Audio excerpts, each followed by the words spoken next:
Good morning. How are y'all? My hat's kind of looking flat, isn't it? My mailman gave it to me because that's what happens when you have a mailman in a small town. Gives you his old hat. It's Saturday.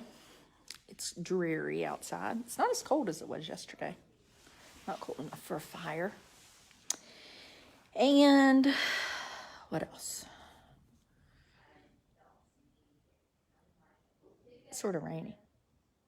Hey, who's talking? Might be people on Fortnite. That's what happens when you have too many children on a rainy Saturday playing video games. So this week, hey Betsy, let me just say that this morning I was like, I'm going to get my clothes put away. So I had them all, spent a long time, got them all stacked. Hi Terry, on my bed. Hey Deborah. And then I let Amos watch TV upstairs. And I just went up there. I was like, I'm not going to do a video. Hey Ann, because I've got shit to do. I go up there. All the clothes are on the floor in a great big pile. 2 weeks worth of laundry. Just pew. Hey, Amanda. So because of that, I was like, well, I might as well do a video because that's going to take me 2 hours to fix. That's real life with Amos. Yes, sir, Bobby. Now, I've invited Greg Sinders, and people who don't know Greg Sinders, good morning, Christy, is head of Team CFA. It's a charter group. And Greg chimed in on my post yesterday and said, we are a nonprofit, not for profit. Now, anybody that's smart that knows about nonprofits also knows that Goodwill Industries is a nonprofit. Yet their head makes, a couple million a year. Nonprofit, my ass. I mean, I might as well be a nonprofit. Who else is a nonprofit? Oh, like the church that wants to have the charter school that then is going to get $20,000 a month. Nonprofit. So I've invited Mr. Sinders to join us because I admire the way he uses lots of exclamation points and talks about scholars.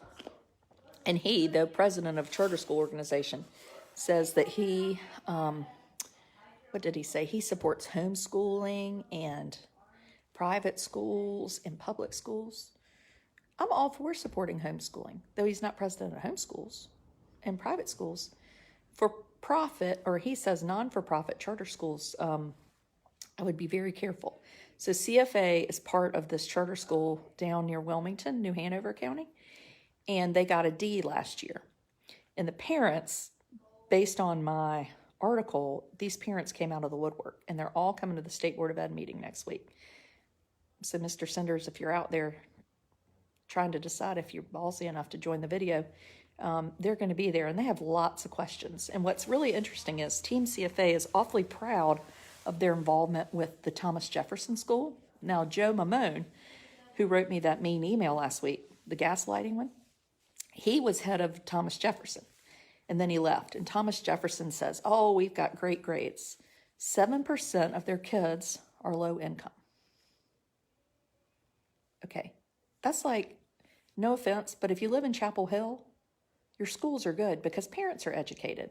So we're not going to pretend for a minute that poverty doesn't make a difference. So Team CFA has 14 schools in the state, several C's, a D. They got some B's. But overwhelmingly, they're not like tippity top of the best of the best. So how come, am I confusing y'all? Go with me here. Hey, Dinah. If you're in charge of a school, and he says, oh, we're not in charge, because now it's convenient to say we're not in charge. We're just a partner in charge of academics. In charge. How is it that you have a D, but then your group applies to take over the schools that are being hijacked by the innovative school system?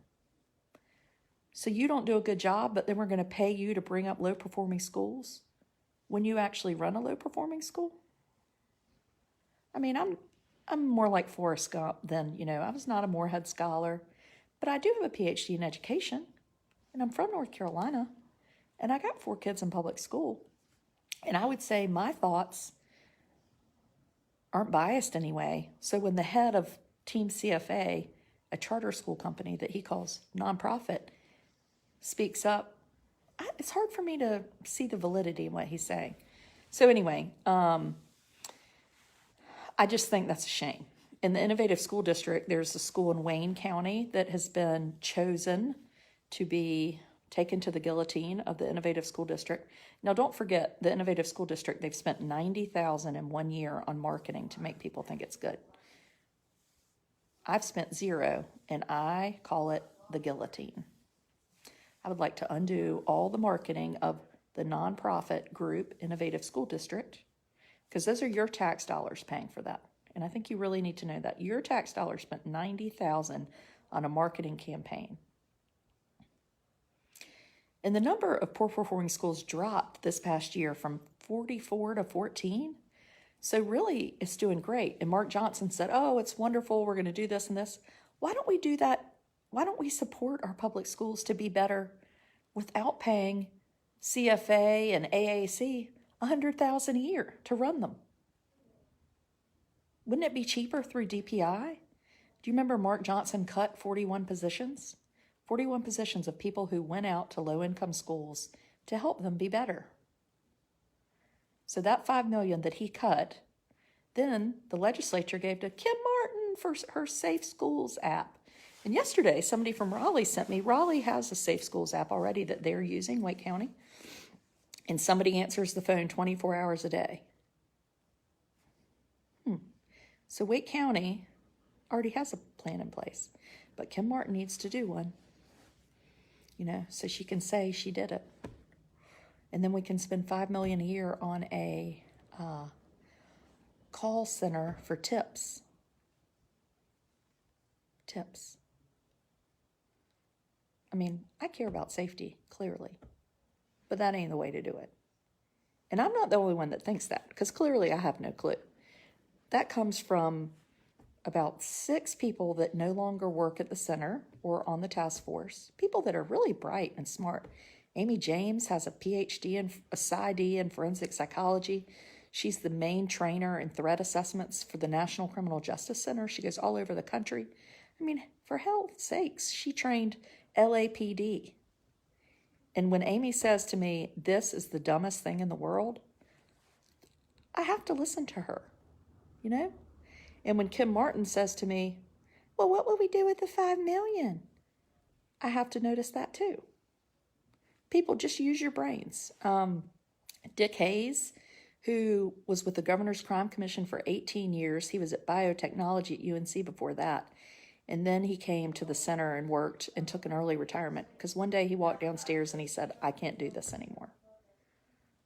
The former deputy director, who's no longer there, said if it wasn't about the damn app, it didn't happen.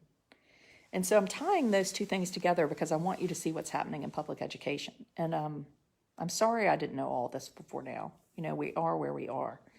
And really this didn't hit my radar until the last few months. And I hate that because I could have fought against that $5 million in July with the legislature. I've worked on Bob Steinberg, who lives in my area. And when I said to him, what about this? He said, I'm driving to a Husky.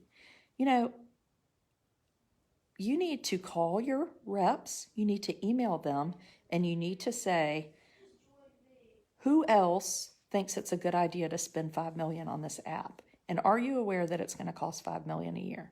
That's a question you can ask people. I think we can support the school in Wayne County. They're fighting. They said we're not going to go down without a fight. They don't want to be taken over. And I think we need to support them. Communicated with the school system. And I'm going to go to that state board meeting on Thursday and say, no, you're not going to do this. Because if they get taken over, Team CFA and AAC, now you have to understand AAC is led by Tony Helton. And Tony Helton was part of Team CFA. And then he got the bright idea to start his own business because, you can make a lot of money. And so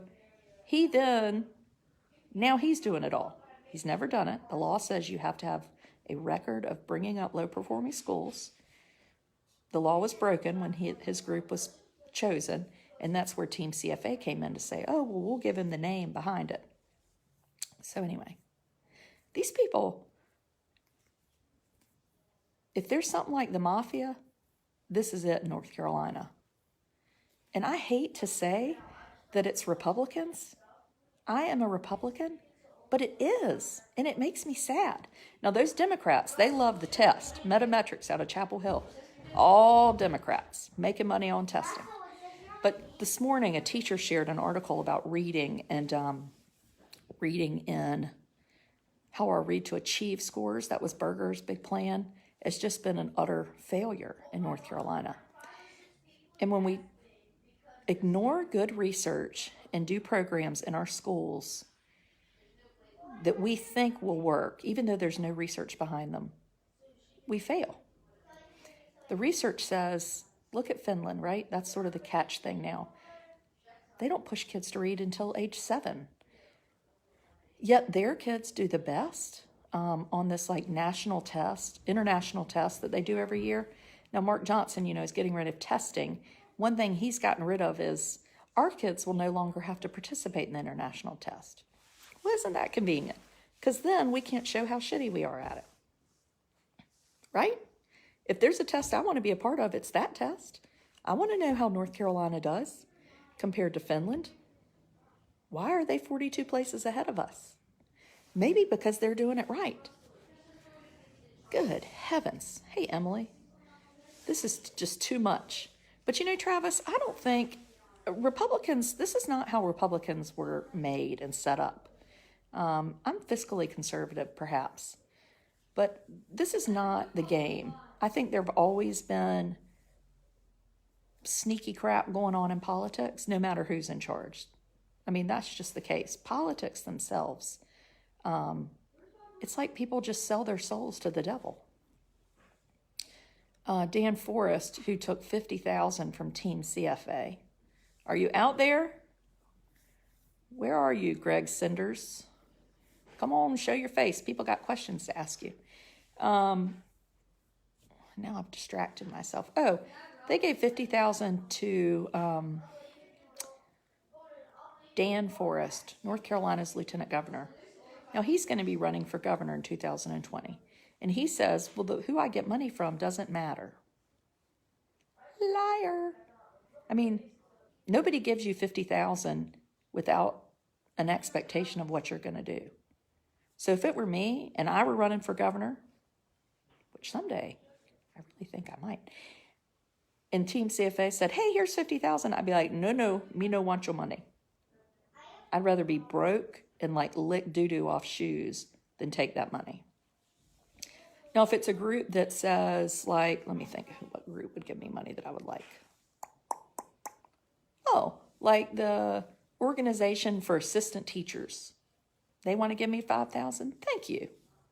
I agree, because I like assistant teachers. Where Berger, who's running, said assistant teachers were antiquated, like typewriters, or something like that. No, assistant teachers are normal. And then Berger said, well, I have the wherewithal to send my kids to private school. What the fuck? Wherewithal? You have the money. I mean, that's just, when you have a politician saying things like that, you really have to worry. Jen Mangrum is running against him. And she's a teacher. And I mean, I don't know what trick she's got up her sleeve, but it's got to be better than his. I have called Tim Moore. I have called John Lewis. I have called Donna White. I have emailed. I have done all these things, and these people are campaigning and don't want to talk. Yet I can't find anybody that can tell me why they supported the $5 million app. Anyway. Yes, assistant teachers teach. They do. Amos's assistant teacher, Miss Riddick, is every bit a part of his education as his lead teacher. I can't imagine that we would say we don't need assistant teachers. I mean, it's insane to me. But anyway, when my son Thomas was in kindergarten, they sang. I remember going to volunteer, and they would sing. And they took a rest for 20 minutes. Now when you go to kindergarten, they dance to videos, but they're not just singing, and they're not, they don't rest anymore. You know, we don't have time to rest. Yet again, the research says the more time we give kids outside, the higher the graduation rates are. That's just research. So why not take literature like that? If I were in charge of North Carolina, if I were Mark Johnson, I would say, you know what? Instead of a listening tour around the state, people email me what you want me to know, and I'll pay somebody and then go through your questions. But what I'm going to do is I'm going to look at the research, and I'm going to implement programs. And I'm going to look at what Finland does, and I'm going to look at what's coming out of Frank Porter Graham, and I'm going to change North Carolina's education system. I'm going to take a gamble that all this research is actually right. Right? Wouldn't that make sense? But you know the trouble with it is nobody makes any money. Team CFA doesn't come out well in that. For-profit charter companies don't come out well in that. I don't think private schools really mind. Private schools will always be around for people that feel like they need something different for their children. But again, private schools don't cost taxpayers any money. Yes, Jennifer, play-based learning. And so I think people are choosing, there's a charter school in our area that people really like because, according to my understanding, the school uses some real strategies that are grounded in research. And I've always told my superintendent and the principal last year, he's no longer there, but I said, instead of like fussing about what they're doing and how they're not doing this, why don't we look at why people like their school, right? So if somebody's doing something well, why don't we look at it ourselves? There's no reason to just scrap them totally. Now, Team CFA, I don't agree with. There's too much money that's going to people, and I just don't. The Innovative School District, Eric Hall made $150,000, and he had no schools to run. And now the new woman is in charge. She wouldn't call me back. Her assistant called me back to ask me what my questions were, but then she never called back. All this money, I mean, $24,000 was spent on the Innovative School District's website, yet Mark Johnson's website costs $300. His website's pretty fancy. I mean, his name's plastered all over it. And funny, a high school guidance counselor reached out to me this morning, and she said, you know, central office gave us all these posters, Mark Johnson propaganda. It's kind of like North Korea. And I'm supposed to send them home with students. We don't send things home with high school students unless it's important, like this is when we're going to take the SAT. So suddenly our students are like pawns in propaganda of Mark Johnson. And so I don't think they sent them home. They were like, screw it. So even though they spent, $50,000 or so on shiny campaign posters, and our teachers don't have color copiers, whatever. That's fine. Go ahead. Screw everything up. I guess that's why nobody will meet with me. And I never did hear about who I doxed, where he said I was doxing. That's when you take private information and share it. Have I shared anything private? I don't think I have. He didn't respond, so I'm guessing that was just a technique to try to be like, I'm a big man, I'm new, I can make changes. Well, come on, put your money where your mouth is. Who did I dox? Joe? Golly. It's exhausting. Absolutely exhausting. North Carolina is exhausting me.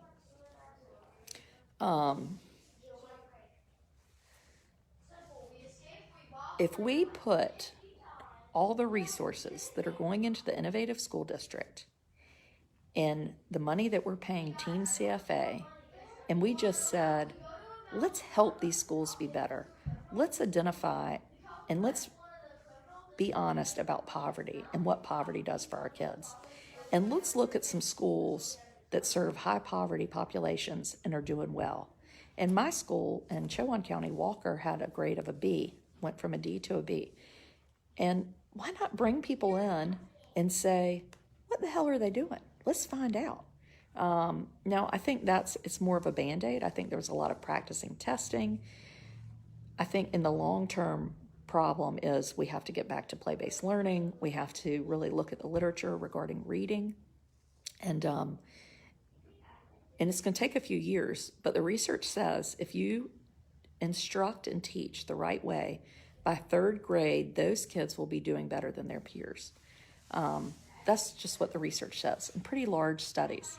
And I will say that my own children, they arrived in kindergarten not ready for school. My son Thomas had to be in reading recovery. He was behind in every sense of the word, behind. But last year he was number 2 out of a class of 125 sixth graders in English. And you know why? Because he had wonderful preschool. He had people that were talking to him. And he went to school. He had this awesome background. And so, of course, he was ready to learn and do well. If you force feed somebody something, you force feed somebody green beans every day, they might be healthier on paper. But at some point, they're going to be like, screw you, I'm not eating any more green beans. And that's how people feel about reading. Mark Johnson sent out a game board with the letters of your success for reading for parents to play with kids. I mean, that makes me want to puke. I'm going to share it after this. Absolutely puke. Now, that's all about that. What else is this week? Let's see. The state board meeting is on Thursday if anybody wants to meet. And then we're going to get together, I think, after it for lunch. Whoever shows up. I don't know where we can go. We'll come up with something. And then we have Halloween. So I have to go to Rose's today and get costumes. Because a game port, it's a game port. Am I supposed to know what that is? There's probably one in my house. I've got a bunch of techies in there addicted to stuff. And you know what? I just don't have the energy to argue with them about it. Daddy made eggs and bacon. It is knowing sight words and beginning sounds of behind. Yeah, Thomas didn't know his letters. He didn't know the sounds of them. But nor do kids in Finland. I will work on your campaign. Oh my God, I cannot run. Ooh, Gwen's coming. Yay. And I wish that I don't want to be a pain in the butt. But I don't know how I can meet with somebody or meet with people that I just don't understand. Our philosophies are so different. And that might be why I called him Hitler that time. And I mean, I'm sorry I did that. But it's very difficult when you meet with somebody, you have to at least be on the same page. Like my superintendent or my principals, like we at least are in the same, vicinity. This just doesn't make any sense to me.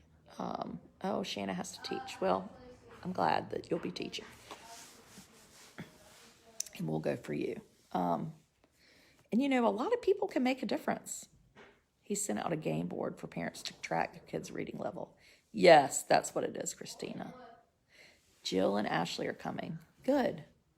So I want North Carolina to be awesome. Hey, that's one mother for the sleepover. I'm in here on a live video. Would you care to join? I'm not that famous. Oh, but you could be. And here she is. I can't handle this kind of attention. And there you have it, folks. Queen of Never Say Never. You got that right.